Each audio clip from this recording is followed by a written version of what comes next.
Chapter 20. The downside of creating good habits. Habits create the foundation for mastery. In chess, it is only after the basic movements of the pieces have become automatic that a player can focus on the next level of the game. Each chunk of information that is memorized opens up the mental space for more effortful thinking. This is true for any endeavor. When you know the simple movements so well that you can perform them without thinking, you are free to pay attention to more advanced details. In this way, habits are the backbone of any pursuit of excellence. However, the benefits of habits come at a cost. At first, each repetition develops fluency, speed, and skill. But then, as a habit becomes automatic, you become less sensitive to feedback. You fall into mindless repetition. It becomes easier to let mistakes slide. When you can do it good enough on autopilot, you stop thinking about how to do it better. The upside of habits is that we can do things without thinking. The downside of habits is that you get used to doing things a certain way and stop paying attention to little errors. You assume you're getting better because you're gaining experience. In reality, you are merely reinforcing your current habits, not improving them. In fact, some research has shown that once a skill has been mastered, there is usually a slight decline in performance over time. Usually, this minor dip in performance is no cause for worry. You don't need a system to continuously improve how well you brush your teeth or tie your shoes or make your morning cup of tea. With habits like these, good enough is usually good enough.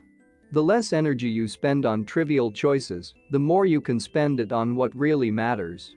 However, when you want to maximize your potential and achieve elite levels of performance, you need a more nuanced approach. You can't repeat the same things blindly and expect to become exceptional. Habits are necessary, but not sufficient for mastery. What you need is a combination of automatic habits and deliberate practice. Habits plus deliberate practice equals mastery. To become great, certain skills do need to become automatic. Basketball players need to be able to dribble without thinking before they can move on to mastering layups with their non-dominant hand. Surgeons need to repeat the first incision so many times that they could do it with their eyes closed so that they can focus on the hundreds of variables that arise during surgery. But after one habit has been mastered, you have to return to the effortful part of the work and begin building the next habit. Mastery is the process of narrowing your focus to a tiny element of success, repeating it until you have internalized the skill, and then using this new habit as the foundation to advance to the next frontier of your development. Old tasks become easier the second time around, but it doesn't get easier overall because now you're pouring your energy into the next challenge. Each habit unlocks the next level of performance. It's an endless cycle. Mastering one habit, mastering a field. The process of mastery requires that you progressively layer improvements on top of one another. Each habit building upon the last until a new level of performance has been reached and a higher range of skills has been internalized. Although habits are powerful, what you need is a way to remain conscious of your performance over time so you can continue to refine and improve. It is precisely at the moment when you begin to feel like you have mastered a skill, right when things are starting to feel automatic and you are becoming comfortable, that you must avoid slipping into the trap of complacency. The solution? Establish a system for reflection and review. How to review your habits and make adjustments. In 1986, the Los Angeles Lakers had one of the most talented basketball teams ever assembled, but they are rarely remembered that way. The team started the 1985-1986 NBA season with an astounding 29-5 record. The pundits were saying that we might be the best team in the history of basketball. Head coach Pat Riley said after the season.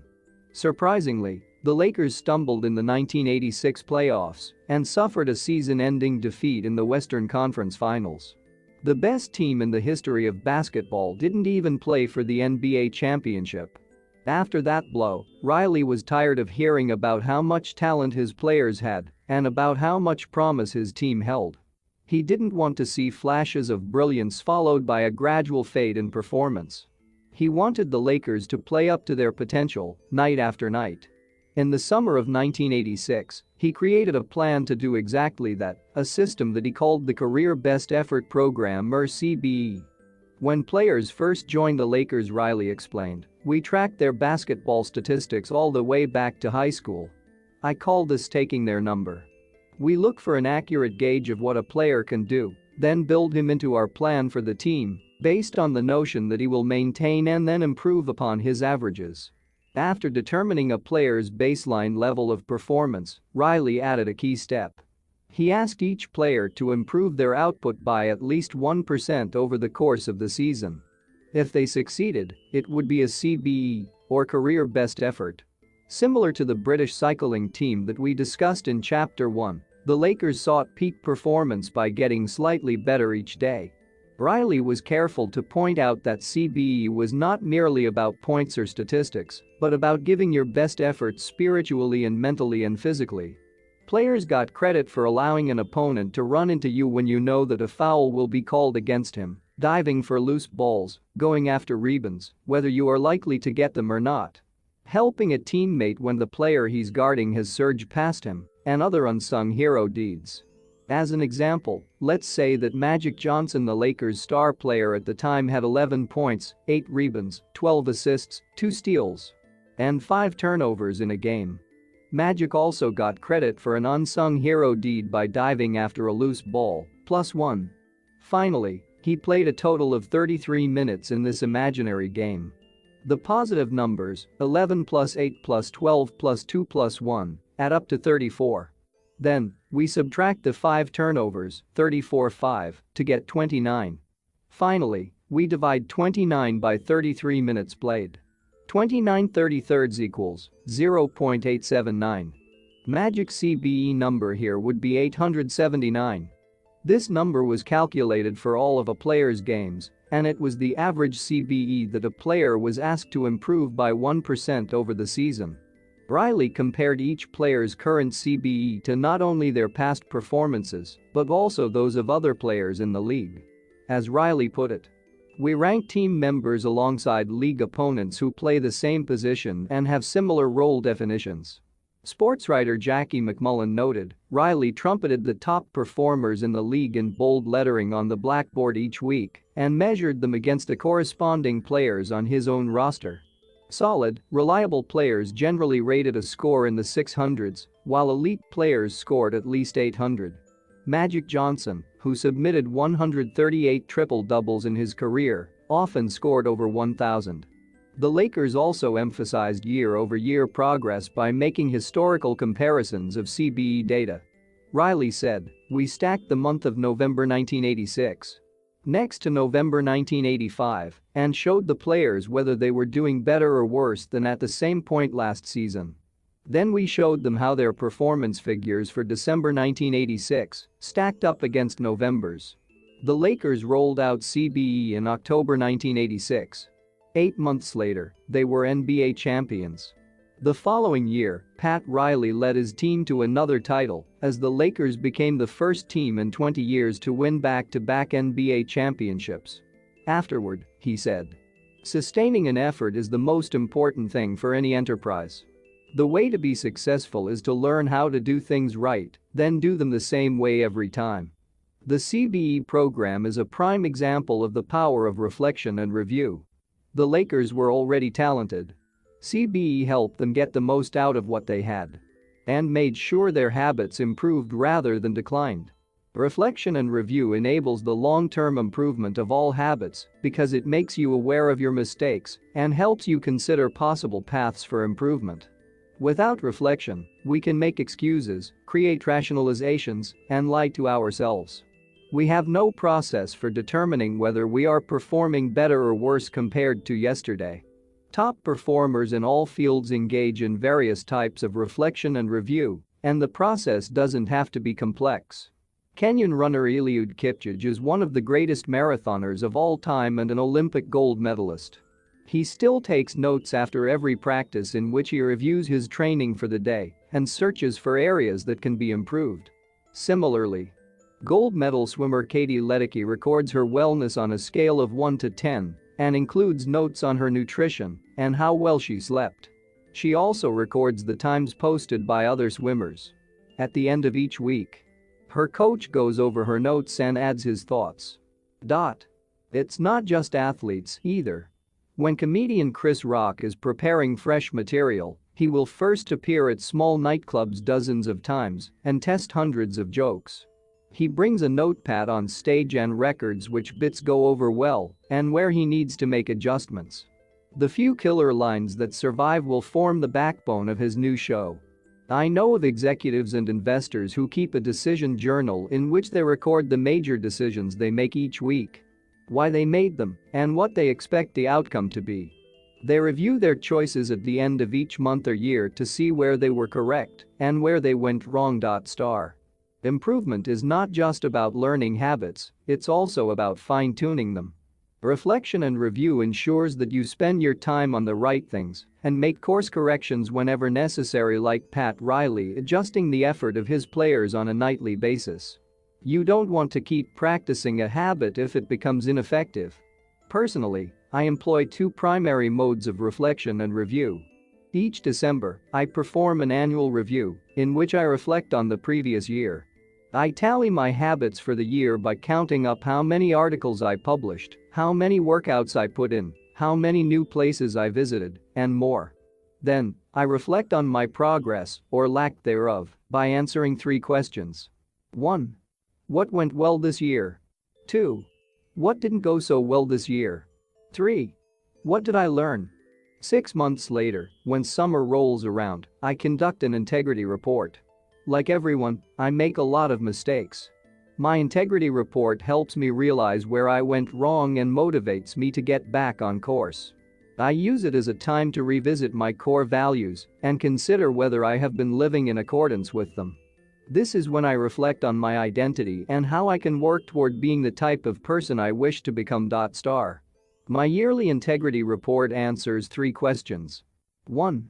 What are the core values that drive my life and work? 2. How am I living and working with integrity right now? 3. How can I set a higher standard in the future? These 2 reports don't take very long, just a few hours per year, but they are crucial periods of refinement. They prevent the gradual slide that happens when I don't pay close attention. They provide an annual reminder to revisit my desired identity and consider how my habits are helping me become the type of person I wish to be. They indicate when I should upgrade my habits and take on new challenges, and when I should dial my efforts back and focus on the fundamentals. Reflection can also bring a sense of perspective. Daily habits are powerful because of how they compound. But worrying too much about every daily choice is like looking at yourself in the mirror from an inch away. You can see every imperfection and lose sight of the bigger picture. There is too much feedback. Conversely, never reviewing your habits is like never looking in the mirror. You aren't aware of easily fixable flaws, a spot on your shirt, a bit of food in your teeth. There is too little feedback. Periodic reflection and review is like viewing yourself in the mirror from a conversational distance. You can see the important changes you should make without losing sight of the bigger picture. You want to view the entire mountain range, not obsess over each peak and valley. Finally, reflection and review offers an ideal time to revisit one of the most important aspects of behavior change: identity. How to break the beliefs that hold you back. In the beginning, repeating a habit is essential to build up evidence of your desired identity. As you latch onto that new identity, however, those same beliefs can hold you back from the next level of growth. When working against you, your identity creates a kind of pride that encourages you to deny your weak spots and prevents you from truly growing. This is one of the greatest downsides of building habits. The more sacred an idea is to us, that is, the more deeply it is tied to our identity, the more strongly we will defend it against criticism. You see this in every industry. The school teacher who ignores innovative teaching methods and sticks with her tried and true lesson plans. The veteran manager who is committed to doing things his way. The surgeon who dismisses the ideas of her younger colleagues. The band who produces a mind-blowing first album and then gets stuck in a rut. The tighter we cling to an identity, the harder it becomes to grow beyond it. One solution is to avoid making any single aspect of your identity an overwhelming portion of who you are. In the words of investor Paul Graham, keep your identity small. The more you let a single belief define you, the less capable you are of adapting when life challenges you. If you tie everything up in being the point guard or the partner at the firm or whatever else, then the loss of that facet of your life will wreck you. If you're a vegan and then develop a health condition that forces you to change your diet, you'll have an identity crisis on your hands. When you cling too tightly to one identity, you become brittle. Lose that one thing and you lose yourself. For most of my young life, being an athlete was a major part of my identity. After my baseball career ended, I struggled to find myself. When you spend your whole life defining yourself in one way and that disappears, who are you now? Military veterans and former entrepreneurs report similar feelings. If your identity is wrapped up in a belief like "I'm a great soldier," what happens when your period of service ends? For many business owners, their identity is something along the lines of "I'm the CEO" or "I'm the founder." If you have spent every waking moment working on your business, how will you feel after you sell the company? The key to mitigating these losses of identity is to redefine yourself such that you get to keep important aspects of your identity, even if your particular role changes. "I'm an athlete" becomes "I'm the type of person who is mentally tough and loves a physical challenge." "I'm a great soldier" transforms into "I'm the type of person who is disciplined, reliable, and great on a team." "I'm the CEO" translates to "I'm the type of person who builds and creates things." When chosen effectively, an identity can be flexible rather than brittle. Like water flowing around an obstacle, your identity works with the changing circumstances rather than against them. The following quote from the Tao Te Ching encapsulates the ideas perfectly. "Men are born soft and supple. Dead, they are stiff and hard. Plants are born tender and pliant. Dead, they are brittle and dry. Thus whoever is stiff and inflexible is a disciple of death. Whoever is soft and yielding is a disciple of life. The hard and stiff will be broken. The soft and supple will prevail." By Lao Tzu. Habits deliver numerous benefits, but the downside is that they can lock us into our previous patterns.